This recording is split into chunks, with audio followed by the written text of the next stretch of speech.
Olá pessoal, tudo bem? O caderno já está arriscado assim, é porque eu gravei esse vídeo aqui agora há pouco e sumiu do telefone. Meu telefone não tem memória que dá de fazer esse vídeo igual eu queria, que eu queria ficar gravando, né, estudando com você e gravando, mas só que o celular não suporta. Então eu vou fazer vários vídeos pequenos, entendeu? Vou fazer vídeos de 20 minutos, 30 minutos, porque o celular não suporta. Aí depois eu vou ver se eu faço em forma de live. Mas por enquanto nós vamos fazer assim. E eu quero estudar com você hoje sobre a biologia. E estudando sobre a biologia, que é o estudo da vida, bio, né, significa vida, e logia, estudo da vida, nós precisamos falar do átomo, o átomo que até algum tempo era conhecido como a partícula indivisível. Hoje nós sabemos que o átomo ele é constituído de partículas subatômicas, que são os prótons, os nêutrons e os elétrons. E o modelo do átomo é como se fosse um pequeno sistema solar, em que o nêutron e os prótons tivesse tudo dentro do Sol, e os elétrons fossem os planetas que ficassem orbitando o Sol. Aí, os átomos, eles formam as moléculas, como você já deve ter ouvido falar, ou conhece a molécula da água. As moléculas, elas também formam as células, os tecidos, os órgãos, os sistemas, o sistema organismos, e os organismos população, comunidade, ecossistema e ecossistema biosfera. Toda essa estrutura aqui, tudo origina do átomo. E ao se tratar dos seres vivos, nós aprendemos quando criança que os seres vivos, eles nascem, crescem, reproduzem e morrem. Só falando um pouco aqui das moléculas, essa fórmula aqui, essa fórmula de representação, talvez você já deve ter visto isso aqui em algum lugar. Isso aqui, didaticamente falando, é a fórmula molecular. É a fórmula molecular. É uma maneira de representar a água pela fórmula molecular. E dessa forma aqui, desse jeito aqui, também é uma maneira de representar. Essa fórmula aqui da água é a mesma coisa dessa daqui. Só que essa daqui é o modelo estrutural. E esse daqui é o modelo espacial, em forma de bolinha assim. Tá.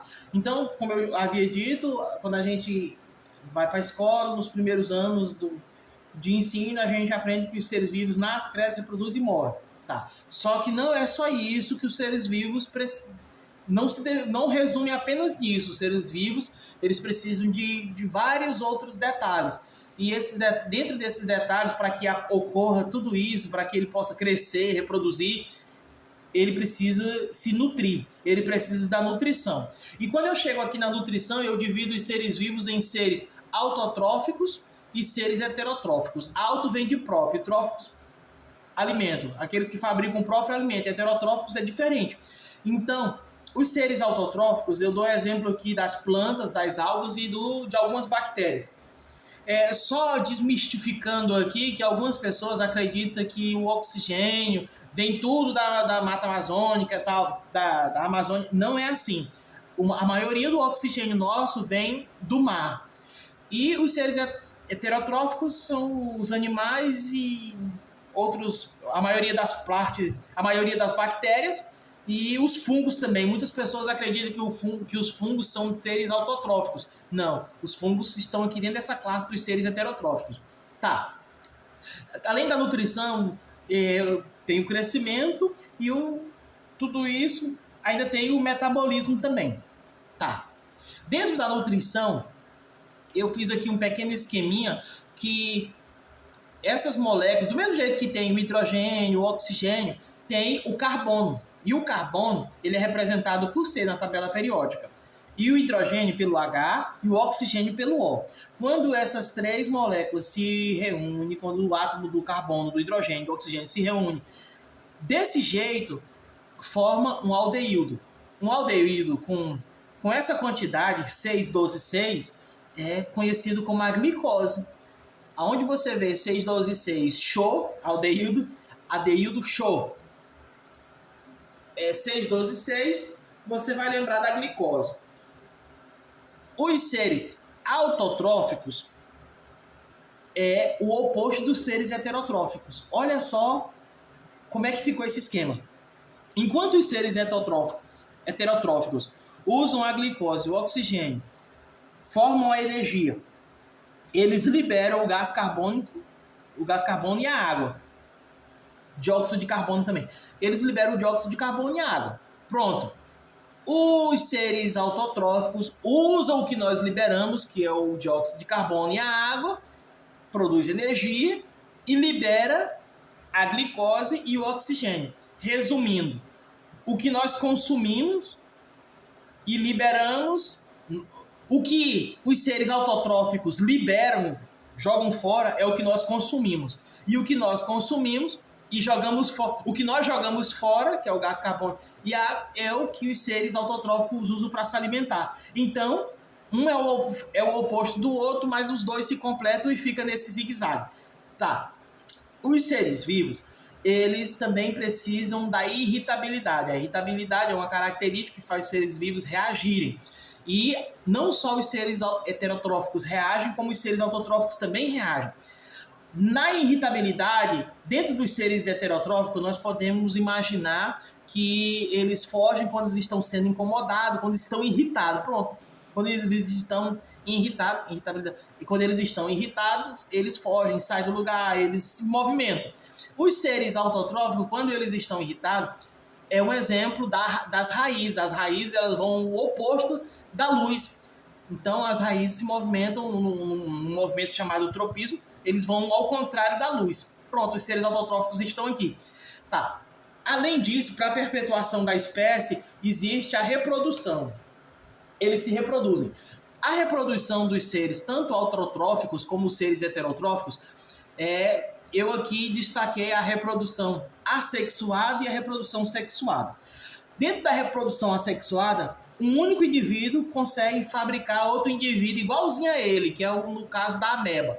Nos seres, na reprodução sexuada, aí nós podemos lembrar do pai e da mãe dos seres humanos. Tá.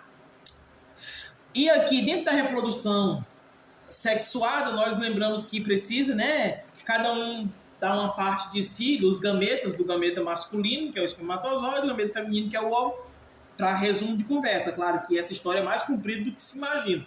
E ali vai, né, gerar um novo indivíduo com metade da característica de cada indivíduo que contribuiu. Que, por mais que ele se pareça com um, mas existe ali metade dos cromossomos de cada um. Tá. Quando nós chegarmos aqui na célula, nós iremos estudar que dentro da célula existe o DNA. Dentro desse DNA existe o cromossomos e um pedaço desse cromossomos é o gene. E esse gene é onde guarda as características do indivíduo. Por isso que com esse rearranjo, a reprodução sexuada vai gerar indivíduos que possuem um pouquinho da característica de cada um que contribuiu. Outra característica dos seres vivos é a evolução.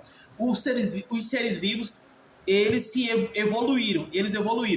E dentro da evolução nós podemos destacar a mutação. A mutação nada mais é do que uma modificação que aconteceu dentro do DNA e dentro da característica dos seres vivos. Essa mutação, ela acontece devido a uma falha da duplicação do DNA. E dentro dessa duplicação, ela pode acontecer pela radiação, por produtos químicos, por vários motivos pode acontecer uma mutação, certo? Então é por isso que mulher gestante não pode estar fazendo raio-x de qualquer jeito, tem que passar pelo médico e ele ainda vai avaliar o risco versus o benefício. Então, além da mutação para chegar, que faz parte da evolução dos seres vivos, tem a seleção natural. O que é a seleção natural? Quando você lembrar da seleção natural, de cara você lembra do ambiente. Lembrou de seleção natural? Lembre do ambiente. Charles Darwin diz que o ambiente ele seleciona os indivíduos que estão mais bem adaptados em viver ali. Então, eu poderia falar de seleção natural do ambiente, seleção natural na empresa, de tudo. O ambiente, ele seleciona os indivíduos mais bem capacitados. Tá. Então, o método científico. O método científico, gente, ao estudar biologia, nós precisamos ter noção do que é o método científico. O método científico, ele serve para nós estudarmos as áreas do conhecimento, não pelo senso comum, mas com provas, com observações. Nós precisamos estudar a biologia com base em fatos, em evidências, em observações, em elaborações, em hipóteses, e assim sucessivamente. Em formulações de ideias, não pelo senso comum. Então, nós estamos estudando aqui a biologia, não pelo senso comum. Então, qualquer assunto, por mais que você acredite no signo, nos horóscopos, nisso e naquilo outro, nós estamos estudando pelo método científico. Então, o que hoje dispensa o debate? Que tema hoje dispensa o estudo, o comentário, a observação? Basta nós lembrarmos da história. Durante séculos, o homem acreditou que o homem viu o Sol se mover em torno da Terra. Ele acreditava que o Sol girava em torno da Terra. Ele era visto marchando materialmente do Oriente para o Ocidente. Ele nascia do lado de lá e se punha do lado de cá. Todos estavam certos desta verdade. E não havia quem dela duvidasse. Veio o Copérnico e a verdade passou a ser um erro. Não era o Sol que girava em torno da Terra, mas a Terra que gira em torno do astro central do nosso sistema planetário. Quem na Fenícia ou em Catargo ousaria duvidar da existência de Moloque e de suas divinas qualidades? Quem na Grécia seria capaz de renegar a Zeus e em Roma a Júpiter? Veio o cristianismo e adeus verdades mitológicas. Todos estavam certos das verdades do Evangelho e de suas interpretações. Veio Martinho Lutero e hoje milhares de pessoas protestam contra as interpretações do Evangelho. Protestam as verdades do Evangelho. Então, que matéria seria capaz de ter um ponto final e dispensar questionamentos? Devido a isso, é que nós estamos estudando com base nos métodos científicos. O método científico, ele precisa de um padrão, e esse padrão, ele depende da observação, da formulação de um problema, que leva ao levantamento de algo ligado aos fatos, a elaboração de hipóteses para resolver o problema, a observação e o experimento das hipóteses, o análise dos resultados. Tudo isso são passos do método científico. E é com base nisso que nós iremos estudar a biologia, que nós iremos estudar os seres vivos. E para estudar a biologia, nós precisamos estudar os componentes químicos da célula. Os componentes químicos da célula podem ser divididos em componentes inorgânicos e orgânicos. Os componentes das células inorgânicos, gente, e os orgânicos, nós fizemos uma divisão assim básica. Para resumo de conversa, os inorgânicos são... Os inorgânicos, dentro do grupo dos inorgânicos, pertence a água e os sais minerais. Aqueles que não têm sua base no carbono, como são os compostos orgânicos, que hoje nós definimos os compostos orgânicos pelo carbono, certo? Mas aí, dentro dos compostos orgânicos, nós observamos a água. E os seres vivos, e os seres humanos, os seres vivos, têm a sua maior porção de água. 70% do peso de um ser humano, por exemplo, de um indivíduo é feito de água. Se o indivíduo tivesse 70 quilos, 50 é feito dessa substância. Então, além da água, que tem inúmeras propriedades, inúmeras qualidades, a água, ela ajuda na homeostase. Eu coloquei aqui homeostase. Homeostase é o equilíbrio que o corpo humano ele permanece. Observa que se você colocar um termômetro aí, mesmo eu não te vendo, mesmo eu não te conhecendo, se você estiver em perfeito estado, você vai colocar um termômetro debaixo do teu braço e você vai ver que você está com a temperatura 36,5. Por quê? A homeostase. Mesmo que você estiver num lugar quente, você vai começar a suar. A água vai fazer o equilíbrio, vai dar o equilíbrio no teu corpo.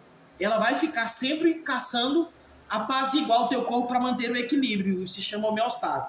Tá. Os sais minerais, nós podemos lembrar que sais minerais é o cálcio, é o fósforo, o sódio, o cloro, o potássio, o magnésio, o ferro, o iodo, o flúor, que também, o flúor tem dentro da água tratada, e se você tiver água tratada aí, se você estiver num lugar que tem água tratada, o flúor já é colocado direto, né, dentro do sistema de tratamento da água.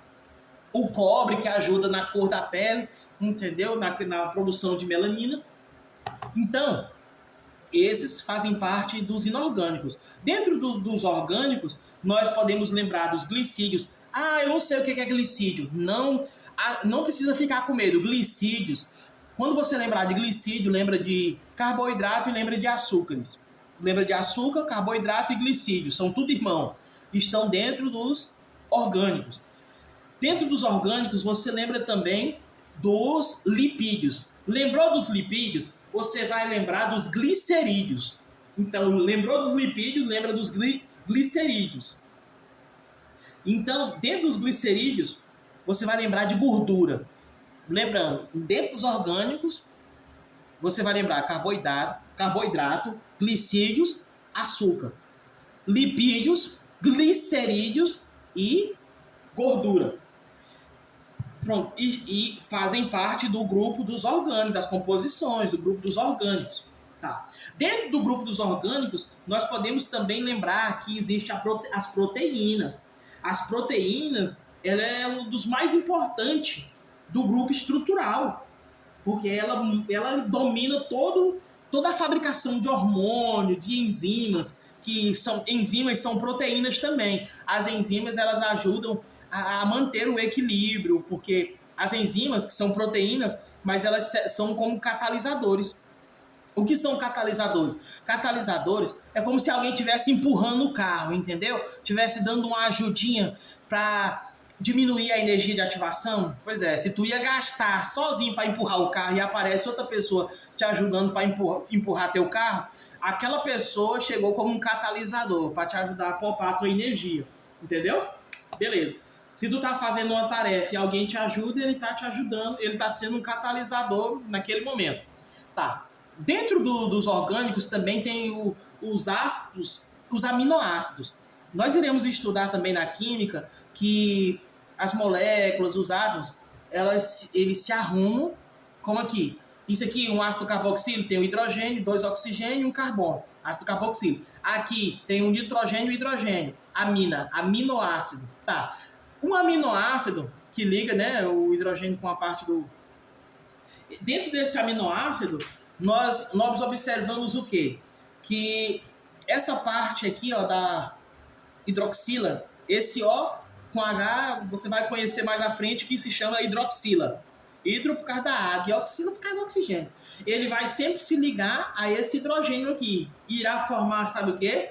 Os ácidos, e vai se formar as proteínas, e se ele tiver o ácido carboxílico ligado a uma cadeia carbônica de carbono grande, ele vai ser chamado de ácidos graxos. Os ácidos graxos, esse amina junta com o ácido carboxílico forma aminoácido. E o ácido carboxílico numa cadeia grande é ácidos graxos. Os ácidos graxos, eu quero aqui só lembrar você que existe ácidos graxos insaturado e saturado. Eu fiz esse tracinho aqui para você entender que saturado é quando você está satisfeito. Então você não precisa de mais. Você está satisfeito. Insaturado, você vai lembrar de insatisfeito. Então tem 2 tracinhos aqui. Lembra desse tracinho aqui como um prato de comida. Ó. Cada um comeu um prato de comida.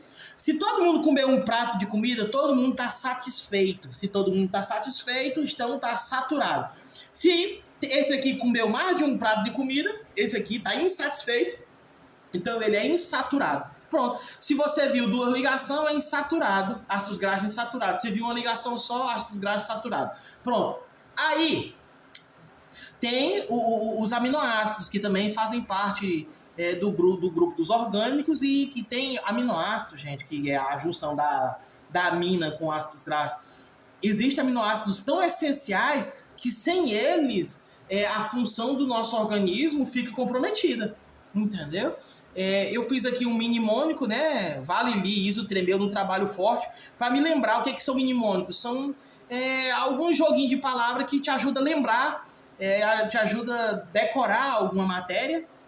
Por exemplo, Valili, valina, lisina, isoleusina, treonina, triptofano, fenilalamina. Me ajudou, esse ditadozinho aqui, esse mnemônico aqui, me ajudou a gravar alguns desses aminoácidos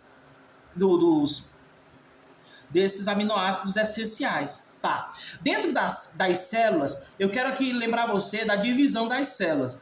As células se dividem em duas, as células procariontes e eucariontes. Procariontes, tu vai lembrar que começa com P, é conhecido como as células primitivas. Primitivo é o DNA era todo disperso aqui dentro do citoplasma. O citoplasma é tipo uma geleiazinha que fica dentro dessa membrana plasmática. E eucariontes, tu vai lembrar eu, da primeira pessoa do singular, então tu vai lembrar de você e de mim, então nós vamos lembrar que nós somos organizados, apesar dessa folha não estar tão organizada assim, porque nós estamos estudando, assim meio trem. Então você vai lembrar que nós somos pessoas organizadas e que gostamos das coisas divididas. Então nós vamos dividir o DNA, vai ficar separado no núcleo, num lugar reservado. E o primitivo quase não tem organela dentro das células, os eucariontes têm várias organelas dentro das células.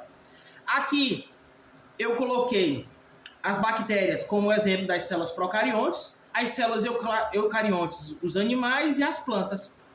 Pronto. As plantas também são formadas por células. E essas células funcionam igualzinho à célula. E cada um tem sua particularidade. E nós iremos estudar um pouco sobre elas. Beleza? Vamos lá. As vitaminas também são fundamentais, gente, para manutenção e para o controle e para o funcionamento do corpo. Basta você lembrar que dentro da história, no tempo das navegações, quando faltou a vitamina C, alguns tripulantes sofreram com escorbuto. Escorbuto fazia sangrar a gengiva, dava dores nas articulações, inchaço, era a falta da vitamina C. Então eles viram que não dava de ficar muito tempo sem comer sem tomar uma vitamina C, sem comer, entendeu? Uma vitamina, só comendo. Não. Você não pode ficar.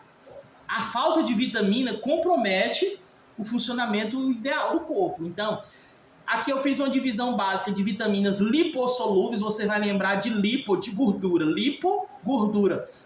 Solúveis em gordura. A vitamina A, D, E e K. E as vitaminas hidrossolúveis, que é a vitamina C e as do complexo B e muitas outras vitaminas. Beleza? Então vamos lá. Dentro das células tem as organelas e para começo de conversa eu fiz aqui uma divisão assim. Elas são separadas, as células, elas têm uma separação do ambiente externo para o ambiente interno. E essa separação, só um minuto, gente. Voltei, gente, a comida estava queimando. Então vamos lá. Então, nós estamos aqui dentro das células e vimos que essa célula tem uma membrana plasmática, chamada de membrana, que separa, né, do meio externo os componentes que existem dentro da célula. Eu aqui fiz um pequeno desenho da membrana plasmática, destacando o quê? Destacando que essa membrana plasmática, ela possui proteína, a proteína é esse mais gordinho aqui, ó. Ela possui as proteínas, elas possuem lipídios, lembrou de lipídio, lembrou de gordura, né, gente? Lipídios. E lembrou de glicídios, açúcares. Então, açúcar, gordura, proteína, né? Tem alguns detalhes de colesterol também. Beleza. Essa membrana aqui, ela controla quem entra, quem sai. E dentro dessa entrada e dessa saída, que nós vamos chamar agora de transporte, nós destacamos aqui, gente, seguindo aqui um padrão de transporte passivo. Quando o transporte passivo é a entrada que não gasta energia. A entrada que não gasta energia. Entendeu? Que são de algumas substâncias lipossolúveis. E o transporte, dentro do transporte passivo, nós iremos destacar a difusão, a osmose e a difusão facilitada. E tem o transporte ativo, que é o que gasta energia. Dentro do transporte passivo, ou seja, na entrada de alguma coisa para dentro da célula, nós destacamos o quê? Que a difusão é como se alguém né, apertasse um perfume e esse perfume começasse a se espalhar aquele cheiro. Ou seja, o espalhar desse cheiro, nós imaginamos que se espalhou do lugar mais concentrado para o menos concentrado. Entendeu? Onde, naquela primeira porção de jato que eu espremi o perfume, ali não está concentrado o cheiro, ali ele vai se espalhar pelo ambiente que não tem aquele perfume, então vai se espalhar. É a difusão. A osmose, nós imaginamos o quê? Nós imaginamos aqui uma vasilha e outra vasilha dentro dela, ou um funil com um papel celofane embaixo.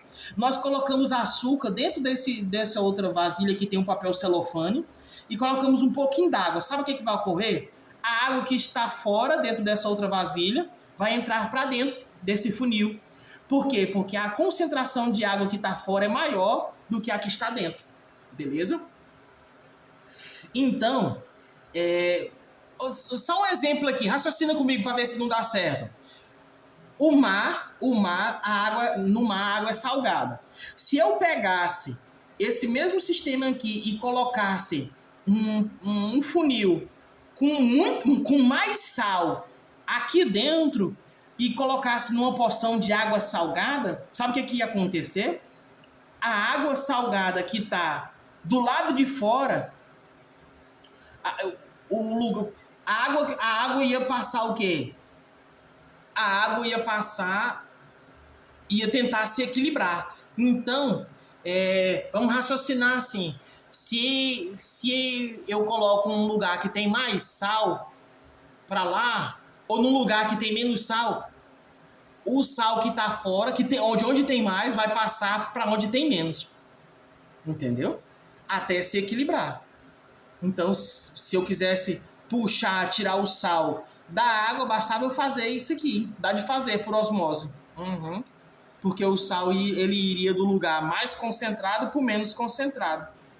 Ou a água em si, entendeu? Se eu botasse a água com menos concentração de sal, com mais concentração de sal, com menos concentração de sal, a água ia passar o quê? De onde tem mais para onde tem menos. Do mesmo jeito. Beleza? Aí tem a difusão facilitada. E o que é a difusão facilitada, gente? Dentro da osmose também eu quero destacar outra coisa. Você já ouviu falar que nosso sangue ele tem os elementos do sangue? Pois é, tem as hemácias. As hemácias, elas têm esse formato aqui bicôncavo. Aí, se eu colocar uma hemácia dentro de uma solução de cloreto de sódio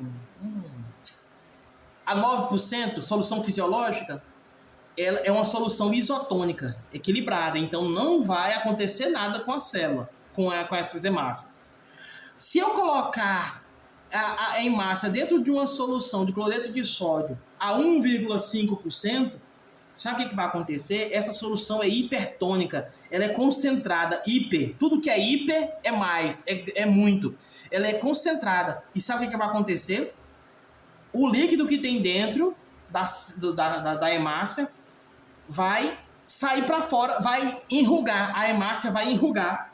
E esse fenômeno aqui é chamado de crenação. Se eu pegar a mesma hemácia e colocar numa água destilada, sabe o que vai acontecer?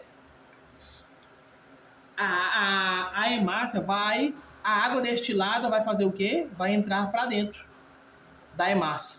E ela vai inchar até se romper.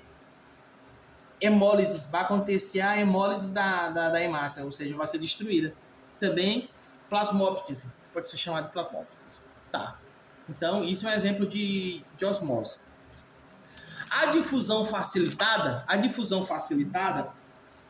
ela serve... Lembra que eu falei que isso aqui eram proteínas?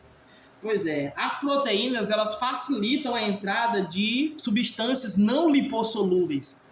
Então, essas proteínas aqui, elas são mandadas, elas ajudam na entrada de substâncias não lipossolúveis sem gastar energia. Pronto. Aí, dentro das substâncias ativas que gastam energia, nós estávamos falando da bomba de sódio e potássio. A bomba de sódio e potássio, deixa eu ver onde é que nós... a bomba de sódio e potássio é um exemplo de ativa. Só um minutinho que tá queimando de novo.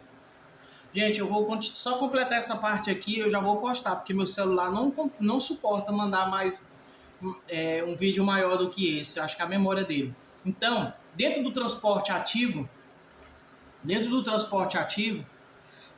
nós iremos destacar o quê? Nós iremos destacar a bomba de sódio e potássio. O sódio é o Na e o potássio que é o K. O sódio e o potássio, eles estão presentes. Eles estão presentes na célula. A questão é o quê? A questão é que a concentração de sódio... Só um minuto, tem alguém me ligando, bicho. É a mãe chamando para fazer a campanha. Então, vamos lá. Ativo. O transporte ativo. O transporte ativo, ele é o que gasta energia. Aí nós lembramos do sódio e potássio. O sódio e potássio, ele fica indo e vindo de dentro e de fora da célula. Fica sempre... O sódio, que é o Na, ele é maior. A maior concentração dele é fora da célula. O sódio, fora. E o potássio, dentro. E eles ficam... O que poderia se esperar com base no transporte é que ele chegasse a um equilíbrio. Mas a célula, ela gasta energia para ficar jogando o sódio para dentro e o potássio para fora. Depois faz a troca de novo. Por quê? Porque essa bomba de sódio e potássio, ela é importante. Ela é importante para as cargas elétricas das membranas, dos nervos, das musculaturas. O fenômeno elétrico depende dessa bomba. Parte dele, né, depende dessa bomba de sódio e potássio aqui. Então, essa bomba de sódio e potássio ajuda também indiretamente na entrada da glicose e dos aminoácidos da célula. Beleza? Gente, o próximo vídeo nós vamos dar continuidade.